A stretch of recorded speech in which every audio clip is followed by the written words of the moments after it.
Chapter 5. Breakfast. Rolled out of bed and headed downstairs to face the landlord, the guy who basically tricked me into sharing a bed with a tattooed harpooner. But I wasn't mad. Dude had jokes, and honestly, a good laugh's too rare to waste energy on a grudge. If you've got anything even slightly meme-worthy about you, it's basically your civic duty to let the world laugh at it. Be the joke. Own it. That's the kind of guy who's probably got layers. Anyway, the barroom was packed now with all the dudes who'd shown up the night before. I hadn't gotten a good look at them then, but now I could see the whole whaling crew archetype was here. First mates, second mates, carpenters, smiths, harpooneers.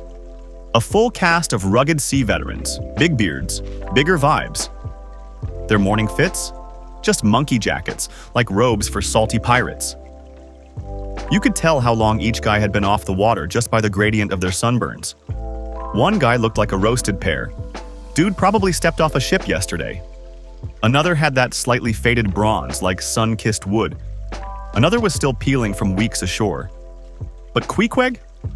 He looked like a geological formation, skin tones layered like sediment.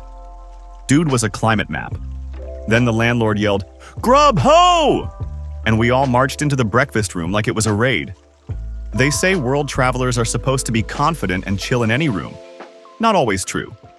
Some of the most well-traveled people are weirdly awkward in normal settings.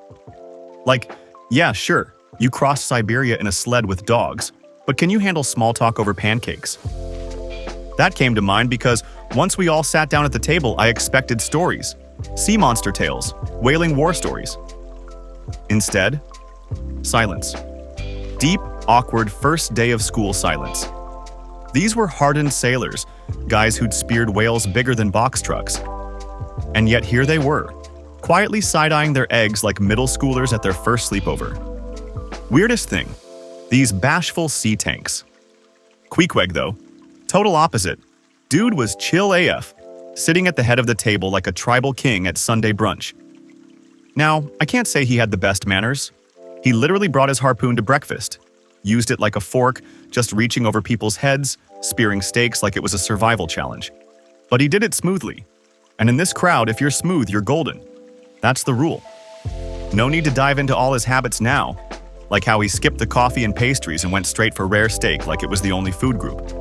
Breakfast ended, and like it was nothing, he wandered back into the main room, lit his tomahawk pipe, and sat down with his hat still on, just vibing.